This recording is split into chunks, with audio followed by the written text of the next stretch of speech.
Hello everybody, guys, welcome back to the channel. But before we get started with this week's DIY upload, I just want to do a quick sponsor plug for this week's upload. This week's video is sponsored by RKX Tech. They are the manufacturer of the walnut blasting adapter attachment that is featured in this upload, and they are the manufacturer of the universal trim to fit carbon cleaning walnut blaster adapter. This is a brand new product that they have sent me.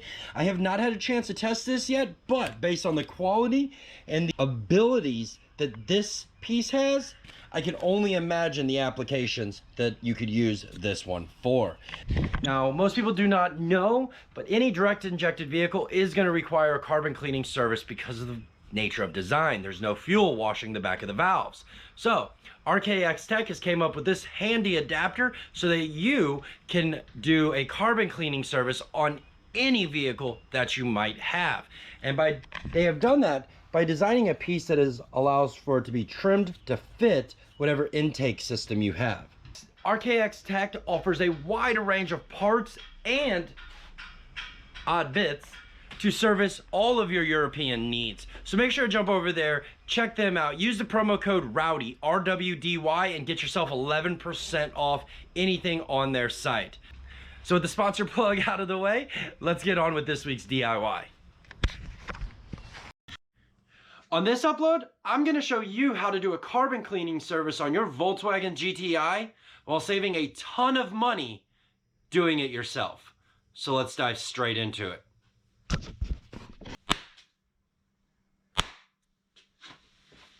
Oh, good, it's rolling. Welcome back to the channel. How is everyone doing in TV land? Good morning, everybody. Welcome back to the channel. I hope each and every one of you are having a fantastic day as always. So, my name is Jack, and I'm going to walk you guys through step by step how to do a carbon cleaning service using the walnut blasting method. Just for a point of reference here, I called at Volkswagen and I called Audi just to get an idea of how much the actual service would cost if we took the car to the dealership. I got quoted between $800 and almost $1,000 to do this service. Damn! That's a bit steep in my opinion for something that has to be done every 30 to 40,000 miles. So I decided, let's do it ourselves. So that brings up a very interesting question. How much would it cost you to buy the stuff you need, do it yourself, and prevent it from ever happening again? Is it even possible? Well, I'm here to tell you it is 100% possible. And that's what I'm going to show you in this video. So without any more delays, let's go over exactly what we're going to use to do this service and how we're going to do it. So here's what we're going to use for this. First off, we got this amazing 034 catch can and PCV delete system. This is going to be the last part of the install, and this is what we're actually going to install to prevent the carbon from ever being able to build back up on the engine again. This system is also going to delete this pancake valve and this PCV line that goes here. Now, before you jump too far ahead and say, oh, that's not emissions friendly, actually this system is 100% emissions friendly and it will not void your manufacturer warranty. Don't believe me? Call the dealer, ask him yourself. No one's gonna say this will void your warranty because this actually prevents problems. This is what I like to call a longevity mod for your engine. So, we know what this is. Now let's move on to what we actually need to get the job done. So there's a company in Utah called RKX Tech, and they sell this little thing right here. This is called a carbon cleaning walnut blaster adapter for a Volkswagen Audi engine. What is it? Well, basically this little guy, when we pull the intake manifold off, goes on there like that. Then you're gonna have your vacuum cleaner, and it's gonna on there like that. Right?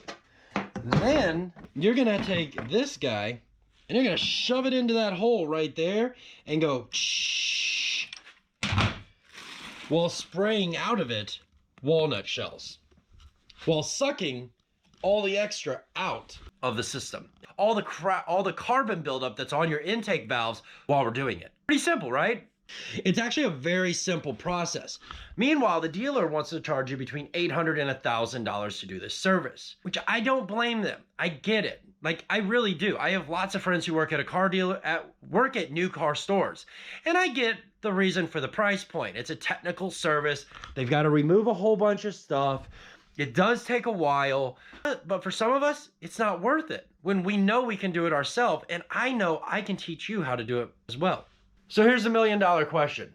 How much money did I spend? Well, we already know to do this service and to take it in, it's going to be between $800 and $1,000. I can guarantee you I did not spend $800 or $1,000 on what's on the table right here. All right, we'll start with the most expensive item first and just get it out of the way. The 034 Motorsports PCV delete and catch can system, not including their oil drain return, which I don't like, but I'm not going to go into it, was $550 shipped to my door. That's $550. The RKX Tech adapter for your intake manifold was $24. The shirt that I'm wearing also, I think, was like $20. I can get an bonus again, which is pretty awesome. I strongly suggest anytime you guys order something from a company, always grab some swag. The blasting gun itself was $19.99, and a full brand new box of walnut shells was $24.99. Now, both of these I got at Harbor Freight, nothing special, super easy. You will need a fitting for your air compressor to do this, but that is easy. This setup, I believe these buckets are like $4.99 or $5.99 at Home Depot. I've had this bucket head for, I don't even know, super long time. Everything here on the table, I've spent roughly $774 on it. So we're still under the low end. We're still, what is that? So we're still $26 under the lowest estimate that I got on doing this service. Now, granted, we bought things that we didn't need, but we bought a part that's going to allow us to never have to do this ever again. And with all of this on the table, you can now take it and go turn it into a side hustle if you choose. Or put it in your toolbox and never do it again. Now, I will say there is one thing that you might need on this that majority of you may or may not have, and that is an air compressor. I bought this from Home Depot probably about 5 or 6, 7 years ago. It's only a 30-gallon tank, but it works amazing and it does the job. According to the instructions on the compressor requirements here, ideally you want a 7 to a 29-gallon intermediate compressor. Now, if you don't have a compressor, I would recommend getting somewhere at least a 10-gallon compressor. That is something that you're going to have to purchase if you don't already have it. You don't want to use the the walnut blasting method. There's another video. Make sure to put a card right here for you on how to do it by hand. So, if you want to see how to do it that way, stop watching this video, go over here and do it by hand. If you don't, and you already have a compressor or are willing to buy a compressor, tuned, and I'm gonna show you how to do it with the walnuts. So before I dive into this job, I just wanted to let you guys know that all of my DIYs I do in 2 parts. The first half of the DIY is a time lapse for those of you who just need a visual representation of what to do. The second half of this upload will be a step-by-step walkthrough, and I will actually talk you through everything to do and how to do it and what bolts to remove and where to remove them. So let's get started, shall we?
So before we get started, let's identify a few parts so we know exactly what we're going to be tackling and where they're located. The first thing that we're going to be taking off is the pancake valve, which is located right here. That will be getting replaced with this piece right here from 034. Second, we're then going to take off the intake manifold and all these sensors down here, the throttle body. This throttle body boot will just disconnect it here and push it out of the way. Now just a quick little thing about this car. So this car does have a few modifications done to it already. It's a little bit different than an OEM car, but the principles are extremely the same. The things that we are concerned about are 100% stock, so this method will apply to any 2-liter turbo engine. To get this intake manifold off, we're gonna have to remove the fuel, the low pressure fuel line to the high pressure pump.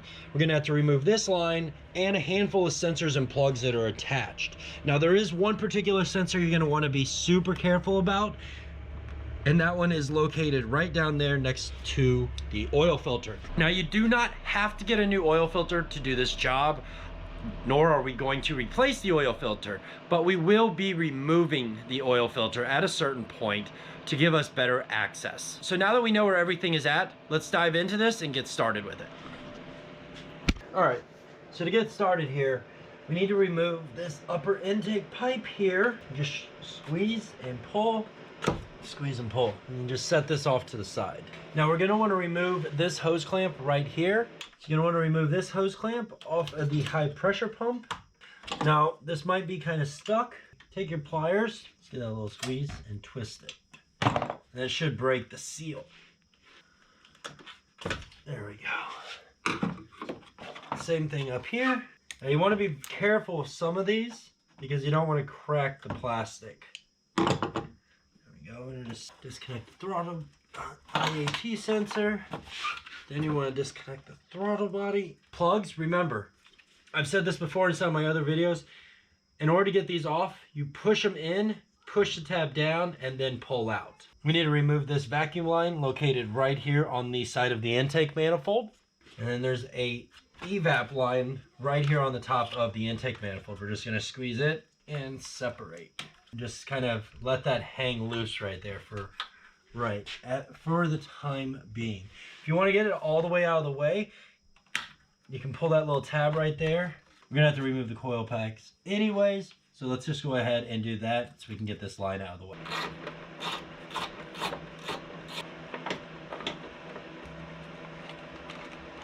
All right, so there we go.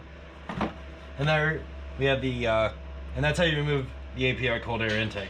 So I know I said I was going to remove the entire cold air intake. Well, I'm going to be honest. These clamps, the seal that is going on here between the intake tube and the boot is freaking ridiculous, and I don't want to scratch this up at all. So I just found a point that was easy to remove, and yeah. Now that we got the intake off, now we got a lot more space to see what we're working with here. To start with, we're gonna need to get a few more of these sensors off, and we need to get this bracket off.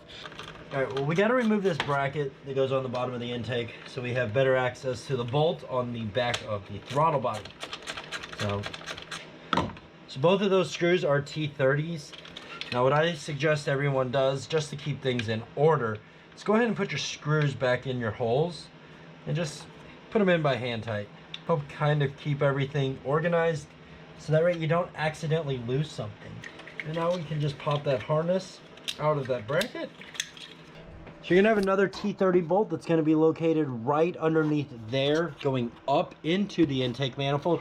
One over here as well, right in front of the oil filter. Now you're just gonna wanna take both of those off, and the line is not gonna really go anywhere. It's just gonna stay there.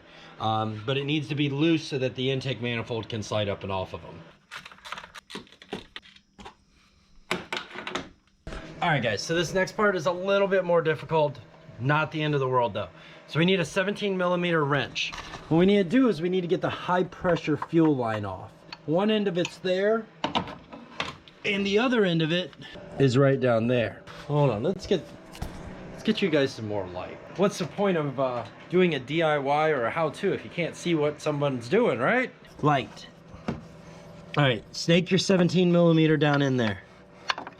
Now you've got this little tit that's right there, and there's a gap in between there. Take your wrench, you slight angle here, and watch. Ugh, there we go. It shouldn't be crazy tight here. Now these are compression fittings, so they seal up on their own.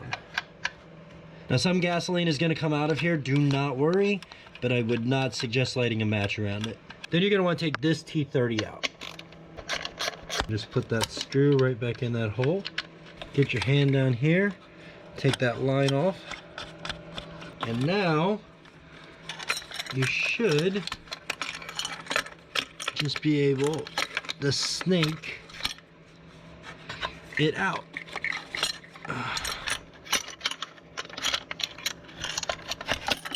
There you go, just like that.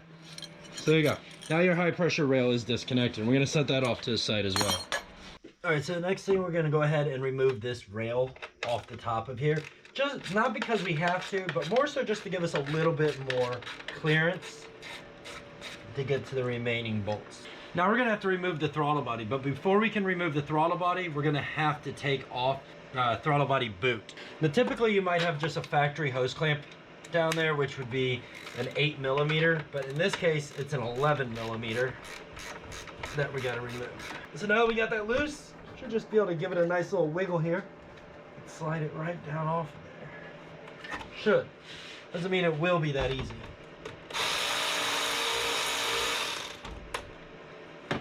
So just to make things a little bit easier, we're gonna go ahead and remove the entire throttle body boot and both couplers, just to give ourselves a little bit better room to work with. Man, this clamp's got a bite. Whew, ECS did not use cheap clamps one bit. They got that quality. All right, there we go.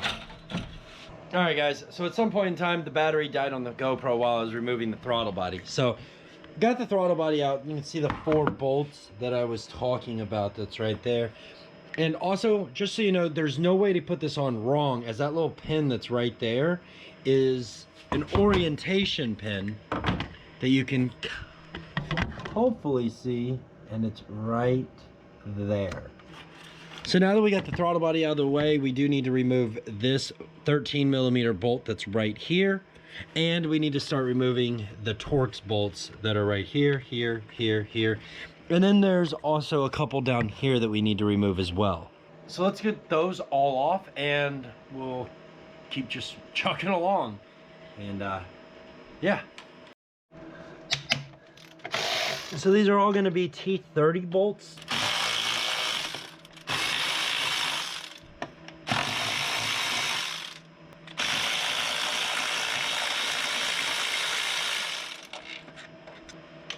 And there's going to be 2 10mm as well down here that you need to remove. You want to try to be super careful not to drop these.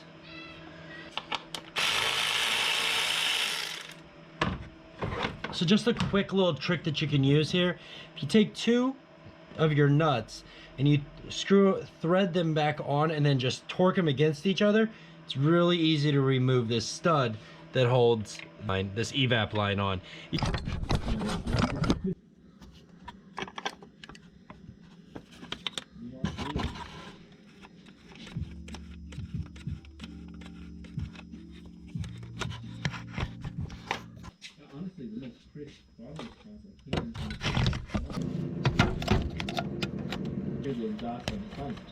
Kind of a pita to get in there, but get it in.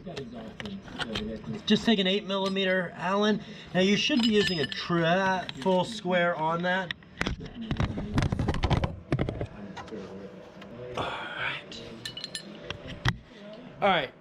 So technically you should have been using a triple square on this, but I forgot all my triple squares at the farm. So I just decided to use a 8mm Allen with a ball end on it so I could kind of get out of an angle. Now that bolt doesn't have a lot of torque on it, so you don't want to, so make sure when you go to remove it that you're fully seated in it so that you can get the maximum amount of grip, because you are only using 6 points that are rounded in a 12-point bolt. I would not recommend that, using that method, but it does work. So some of this might be a little difficult to follow, and if it is, let me know in the comment section below, because I apologize for that. I try to make these DIYs as user-friendly and as step-by-step processes as I possibly can. Because what else is the point of making these DIYs if not? In my opinion, if I'm making a DIY, it has to be user-friendly, and it has to make sure that you, the viewer, can get the job done, right?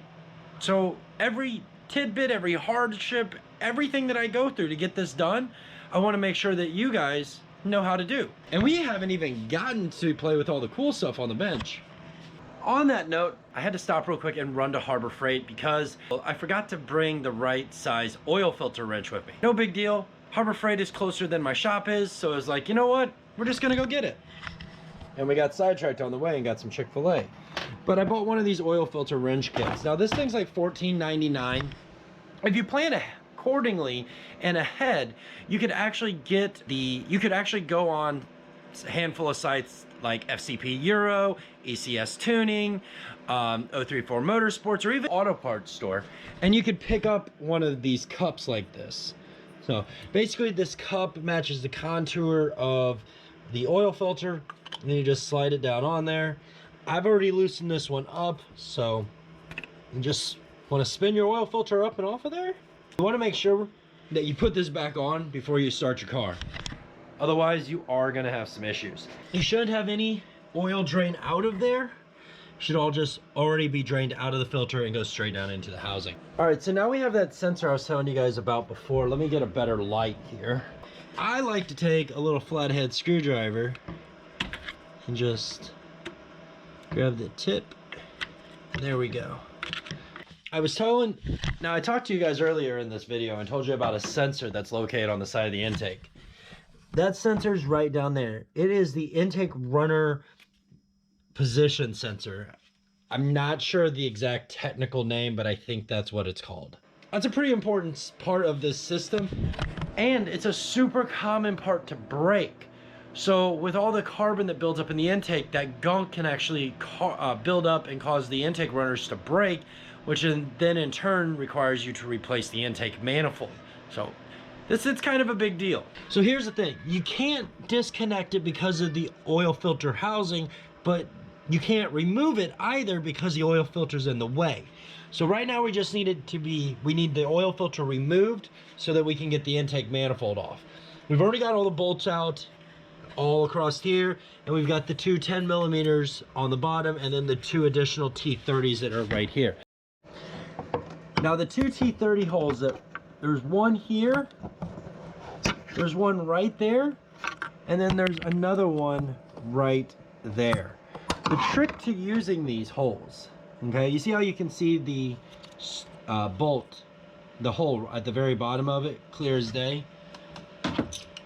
The catch-22 is, though, that your socket won't fit through there. So what you do is you go down underneath of it.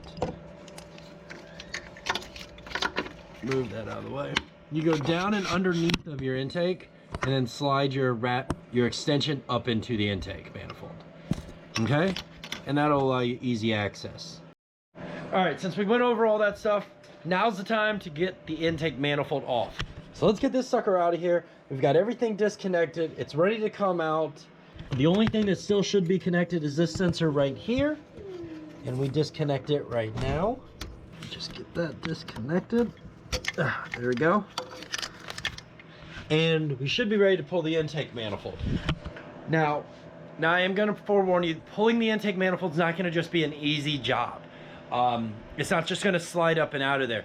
We are going to be pulling the common rail for the direct injectors. We are going to pull the fuel injector rail with the injectors attached to it.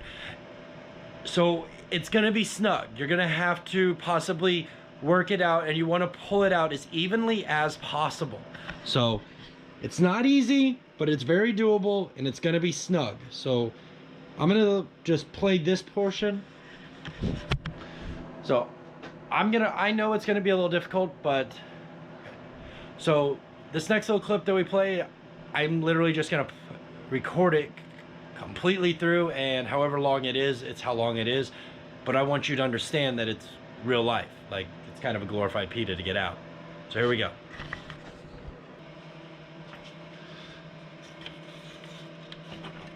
Oh, this is actually a lot easier than I thought it was going to be.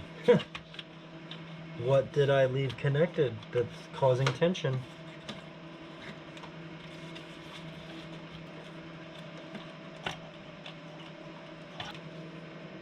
Oh, one of my fuel injectors didn't go with this.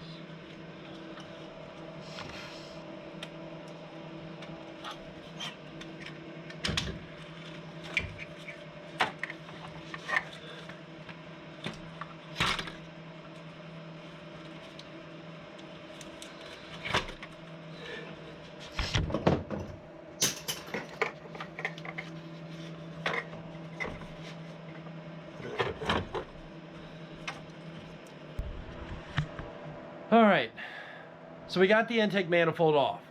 Well, occasionally you only win like 80%. And this is one of those cases.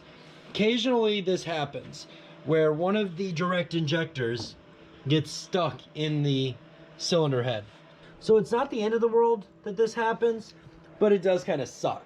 So we're gonna have to remove the injector out of the cylinder head, which the cool part here is it does move. So we should be able to just winsel it up and out of there with a little bit of love. There we go, just like that.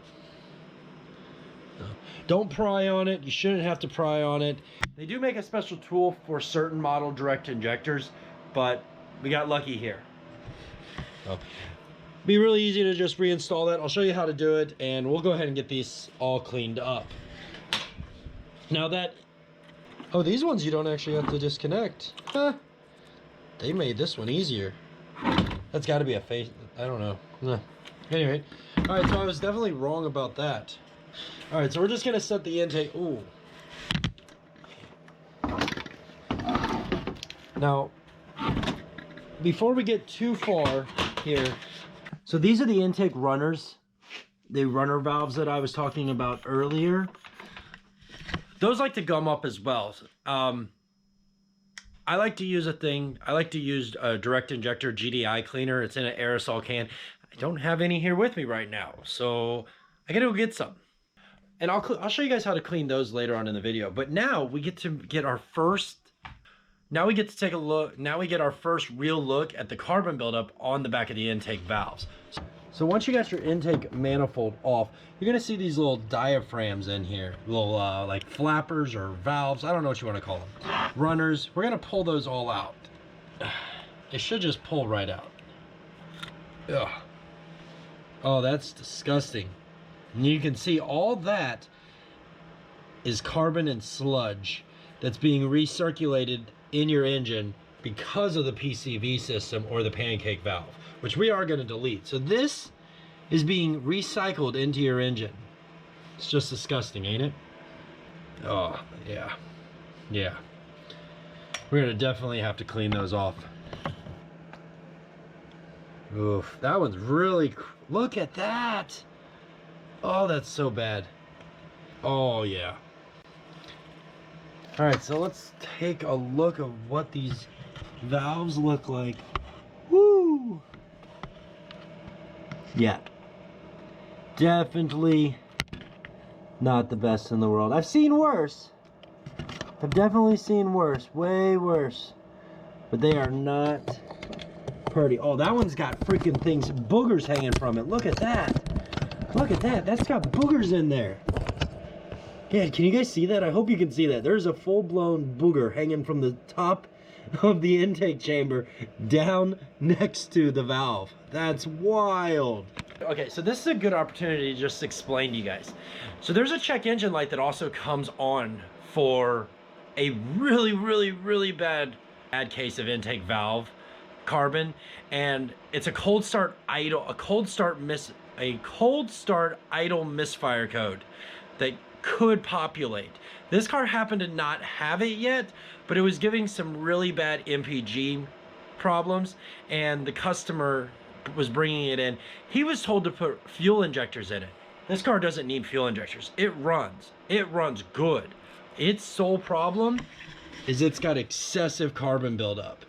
And I'm sure what has happened and what he's been sold as a carbon cleaning service was nothing more than somebody trying to just run a bunch of seafoam, or was a shop just trying to run a bunch of like liquid detergent flammable cleaners through the intake manifold. That's not gonna clean this problem, and it's not gonna do it properly. To do it properly is what we're getting ready to do right now. Now you can do this by hand. You can get all the brushes and the GDI aerosol cleaners, and you can get in there and scrub this clean.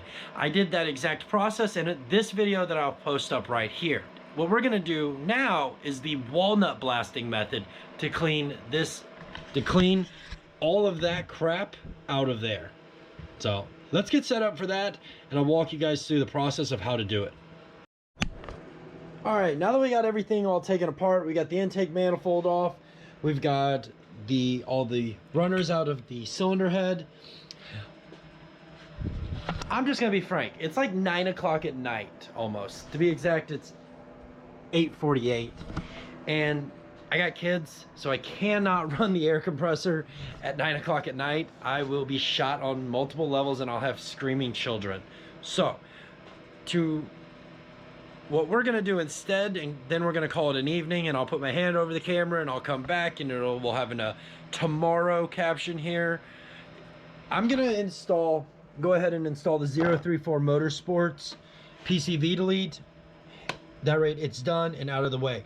Now, I'm just gonna give a fair warning. When you remove your coil packs, they're gonna be tough, okay? They've got a really good seal on them, and they seal really good. Audi did a great job at making sure that no oil got past these suckers.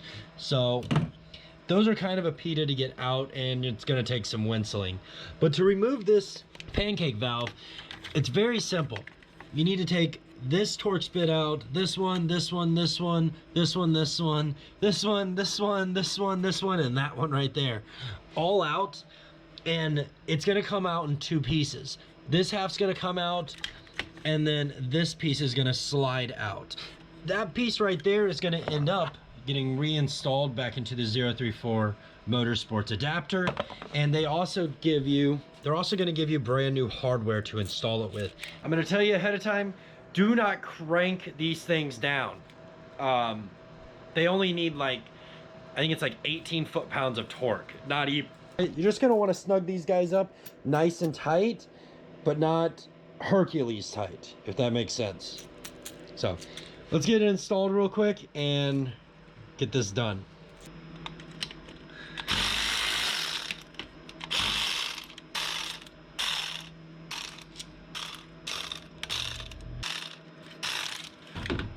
All right, now that you got all the bolts out, you just wanna pull straight up. Make sure you got all the bolts. There's like 62,000 of them. There we go. All right, and that just slides out like that. And put this guy off to the side.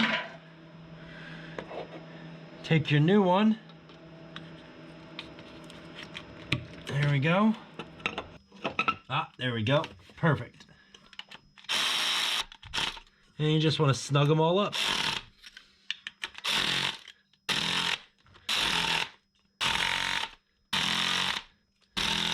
I'm just gonna check these off. Now, a really easy trick with your ratchet here, just so you don't get a ton of pressure on it. Instead of grabbing it down here, grab it up here by the head, one-handed, and just give it a little turn. It should be actually quite difficult for you to turn it like this. Don't try to crank it, but definitely just make sure they're all nice and snug. There you go, your 034 Motorsports catch can PCV delete plate is installed. Day 2. All right, so it's day 2 on this little project that we have going on here. So before I get too far into this, I just need to make a quick disclaimer. This blasting gun will not work with walnut shells. And that is because the hopper, the little opening that's in here that allows the walnut shells to go through it isn't big enough. This one is working, which you can tell, but I did these 2 intake runners first, and I pre-scraped them. I'm just trying to get all the big gunk off. But I did this one just the way it's sat, it looked like this beforehand. And I just wanted to see if it would take off all of the big chunky monkey stuff. And it did pretty well, but it didn't do the best, which is kind of what I expected. I didn't expect it to take every ounce of it off, being as how crusty and how flat out hard some of this stuff is. And this is what you actually are gonna have to do. You're gonna have to do this anyways to get this excess off. It's like, it's a cross between, it's almost like resin. Like a crusty, hard resin ball. Yeah, look at that. I don't know if you guys can even, that stuff is, it's hard. Like it's hard. I can't even crush it per se. So, and don't worry about breaking these things. They're freaking made of metal. So, but yeah, you gotta get all this crap off of there. So the procedure that I follow the procedure I like to do whenever I'm doing these carbon cleaning services is before I go and walnut blast the intake valves, I always like to like pre-clean them a bit. And by pre-clean them, I mostly mean just take a pick or some sort of scraping tool, whether it be plastic or metal, and you just want to go in and scrape off some of the bigger gunk. The blaster is going to do a really good job in here, but at the end of the day, it can do an even better job if it doesn't have to chew through this sort of stuff. Let me pull some of this out of here, and I want to show you guys what we're actually getting out of there. So hopefully you guys will be able to see this and get an idea here, but these are solid chunks of carbon. I mean, these things are rock hard gunk balls. I'll give you an idea for comparison here. Just on size, put this penny in my hand. There you go. I mean, some of these chunks are pretty freaking large. This is the sort of stuff that is being built up in your engine, and that is why the carbon cleaning service is such a fundamental part of having a carbon cleaning service done. Even if you don't do it yourself, this is why you should do it or have it done regardless. This is also a perfect reason of why you need to get yourself a catch can system of some sort. I don't care what the brand is, who manufactures it, but it's something you should definitely look into for your 2.0T engine. Let's get into the gunky part of this job, and I'm gonna show you guys how to get this stuff cleaned, and we're gonna play with our new tools.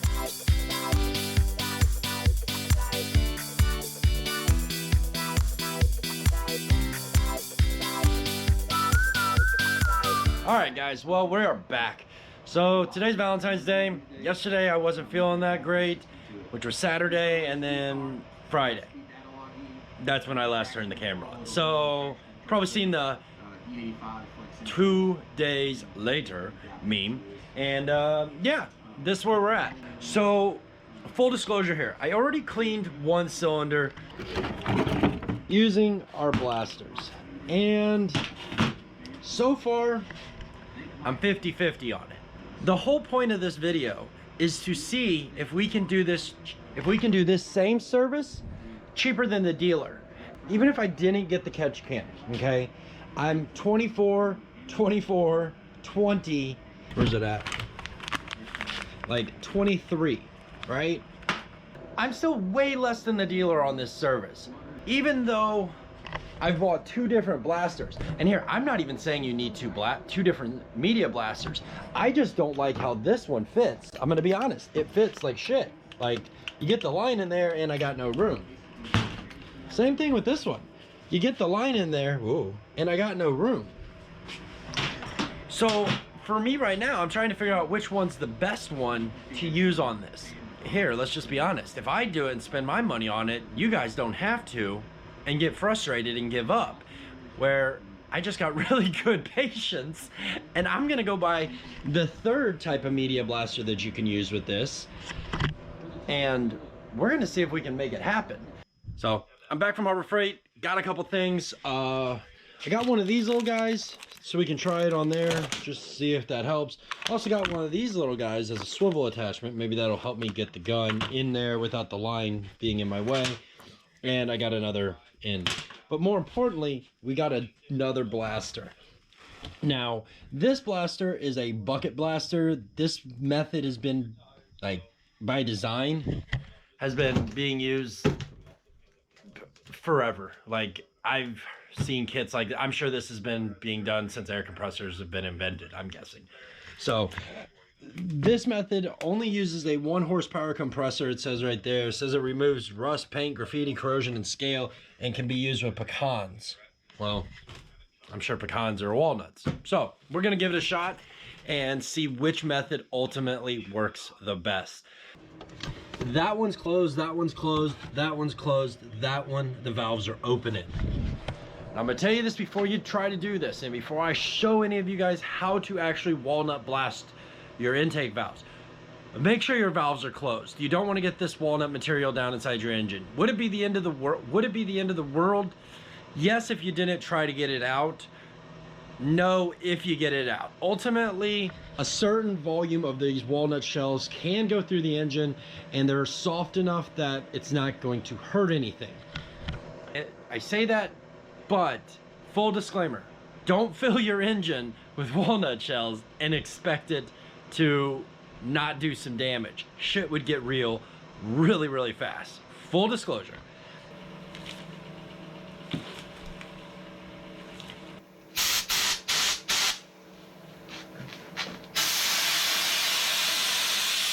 All right, preliminary test. This works pretty well. I cleaned some old crap I had on the floor off, so. Oh.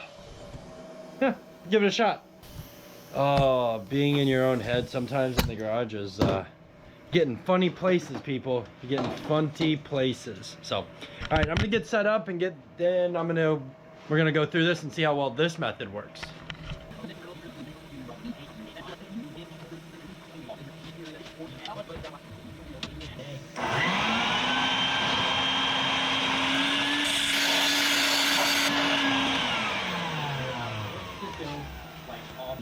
Oh, wow.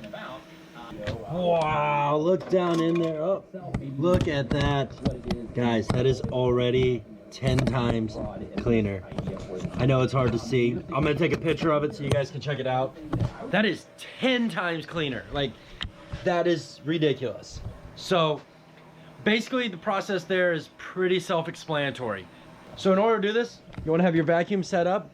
You want to take your RKX adapter, slide it inside of your vacuum cleaner, slide it up to the face of your cylinder head. Now, I highly, highly recommend stuffing towels. These are just old t-shirts that I've shredded down and an old microfiber that I dried and ruined. And shove it in all the holes. You want to shove it in all the ports and kind of block off the injector ports as well, just so you don't get any loose debris in there. Remember, the minimalist amount of walnut shells to get into the cylinder, the better. A little bit of it's not going to hurt anything. It's going to break up and it's going to go out the exhaust valves without any problems whatsoever. I don't care what anybody tells you. It's going to go out there. Once again, a little bit of it. We're talking 5 or 6 pieces, 10 pieces, whatever. A handful of it is not going to go out the exhaust. It's going to lock the engine up. So make sure that you block everything off. I'm going to do this again. It's going to be really, really difficult to talk over the vacuum cleaner, but I'm going to do my best, and I'm going to do now the other side of that intake. So I went this way. You're going to want to flip this thing over now and do the other direction like that, and we're going to spray in that way. I'm going to go ahead and cover the oil filter inlet as well, which I did not do, and that is my own stupidity, but it doesn't look like anything got in there, so I'm not too worried about it. So let's get this other one done, and let's just keep cleaning them.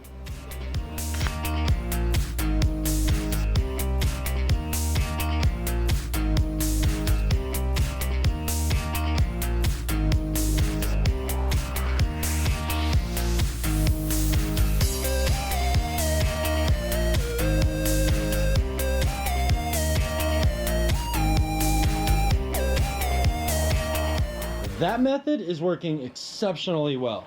Except for one little thing I'm not super happy about, but it's not like the end of the world. It's just take notice, and it's one of those things where you like, once you know it, you just adjust your method and keep working forward. The trigger is sticking. So at full send, this trigger likes to stick a little bit, which ends up, if you watch the, I'll just pop it up here real quick. You'll see that as I go to lift the gun, the trigger's sticking and it just keeps blasting media, which really sucks. But at the end of the day, you'll see me just disconnect the hose and I go about my business. Leave the vacuum cleaner on and keep going. So this method 100% is doing the best job though. I grab my light here again real quick and I'll show you guys. That cylinder right there, I was using those two different types of gravity blasters. All right, this cylinder we haven't done yet. That cylinder and that cylinder right there, they look fantastic, like amazing, 2000% better. And they were using this spot blaster kit, bucket method. This kit did it the best. I will 100% say though, you need to get one of these little swivel adapters for it, just so you have, so your line doesn't get tangled underneath the hood and then cause you problems. So, what have we learned so far? Those two are not gonna work the best for your GTI. The bucket method will work the best. So now we need to rotate the engine over so we can do the last cylinder, which this part is probably the single most difficult thing of the entire job. You need to get yourself a 1/2-inch ratchet and a 24mm socket, and then just snake your hand right down in there. All right, and then we just want, trying to get everything in here so you guys can see this, hopefully. Then we just want to rotate the engine. There you go, and they're closed. We're gonna go ahead, clean that cylinder up, and I'm gonna redo this cylinder just so that they're all nice and perfect. Before I show you the last step on carbon cleaning your intake valves using the walnut blasting method, whoa. Guys, if you found value in this content, smash that like button for me. It really helps out the channel and it lets me know that you guys got something out of this video, even if you don't leave a comment down below. If you want to see more content like this and you're a do-it-yourselfer and you want to save a ton of money by not having to go to the repair shop all the time, smash that subscribe button. I put out content just like this all the time. Sometimes my schedule's a little funky. I do apologize. It goes based on the work that I'm doing. You know, I can't always just do videos on the exact same stuff. But I also build race cars. So right now we're building a 4.8 liter LSA supercharged Audi that we are taking to pro drifting. So if you want to see that, also smash that subscribe button. Let me show you how to do the last step of your project.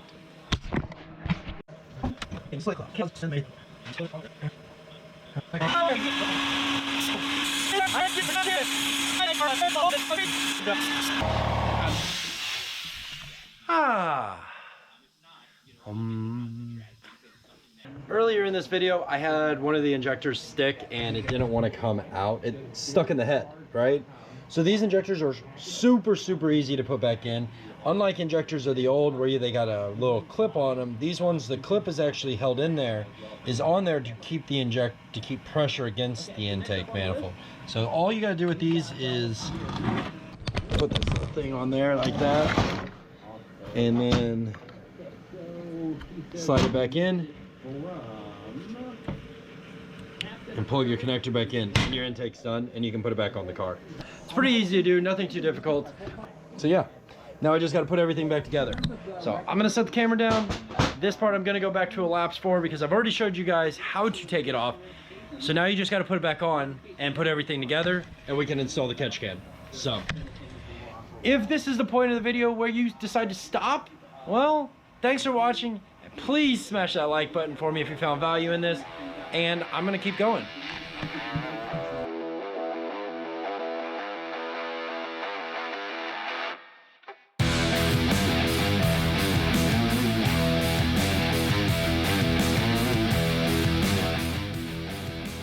Got the car 100% back together, and we've already went ahead and installed the 034 Motorsports pancake valve on. Now we need to install the catch can. Now the 034 catch can does come with a drain kit that you can purchase for it if you want. If not, when you need to drain this, you're gonna have to remove it from the car and pull that bolt and pour it out. Not that hard to do, but that is what is required for it. So this goes right here, and basically what we got to do is we have to remove that bolt to install it. So I'm going to do that real fast here. Just take a bolt.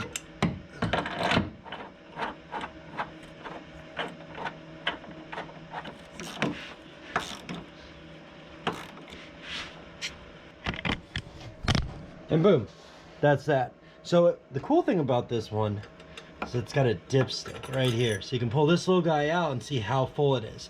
Because I've installed a lot of these variants of catch cans, and since I've installed so many of these catch cans, from whether it's CTS, 034 Motorsports, even ECS, I can say for a fact that not each 2.0 consumes or displaces the volume of space inside the catch can evenly. The way I recommend doing this is, after you have your catch can installed for the first time, from day one, every single day for a week, go out and check it before you start your car. Register the level, write it down, take note, take a picture with your phone, whatever. Put it away. Tomorrow, do the same thing. Take a picture, register it, see how full it is. And so on and so forth for 7 days, or until the catch can is full. I'm not saying that the catch can is gonna fill in 7 days, but do that every day and see how many days it takes to completely fill it. If that takes 15 days, it takes 15 days. If it takes a month, it takes a month. But do it every single day. Now, once it's full, you wanna empty it. Note the total amount of days and then write that down. Start over. Now you have a number that it's like, okay, we'll call it, for simple sakes, we're gonna say 7 days. It took 7 days to fill it. So now we make a note, go back, do it again. All right, well, at 7 days, it was still full. Okay, so we now know that at least once a week, we need to empty this. So the way you double check yourself is you now wait 3 days, check it. Okay, it's about halfway full. I can either empty it now, or I know in 3 more days. That's the way I recommend that everyone checks them, because it's gonna build that muscle memory of you, oh, I need to do this, I need to do this, I need to do this. Because here, guys, here's the crappy thing about a catch can. Right now in Missouri, it is about, matter of fact, it's actually snowing right now. It's about 6 degrees outside. 6 degrees outside with what gets caught inside of these catch cans will freeze rock solid. And if it freezes rock solid while it's full, your car is gonna do some very funky things. First off, it's probably gonna be pouring smoke out the back side of it. And second, you run a really good chance of blowing out a seal in the engine, specifically probably the vacuum pump seal back here or your valve cover seals. And that's because the catch can is full and it can't cycle the vacuum that it needs to, that it would normally be cycling through these ports and back into the intake. So that's a big deal. It's not to say that a catch can is bad or good. A catch can on your vehicle is fantastic. It just does require some maintenance to maintain it and to help keep your engine strong and living great. But on that note though, we're all enthusiasts, so we'll deal with the hassles of having fun cars. Now we gotta get these lines installed. So the lines, you're gonna be putting the 45 at the block and they're gonna wrap around this way and then over to here. So there's no way I'm gonna do this one-handed, so I'm gonna put the camera down, strap it up to something over here, and I'll walk you through this.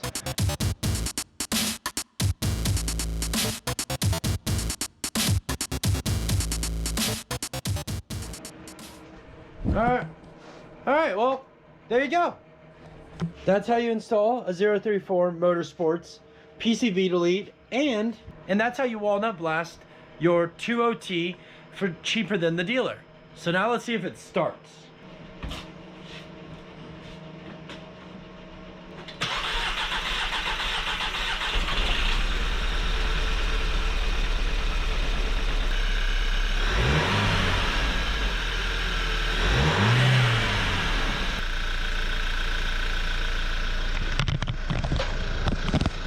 right, so as you heard, it did stumble a little bit, and it took a little bit there to get it to fire. That's because we basically drained the high pressure pump completely dry when I changed the cam follower, and the line was empty.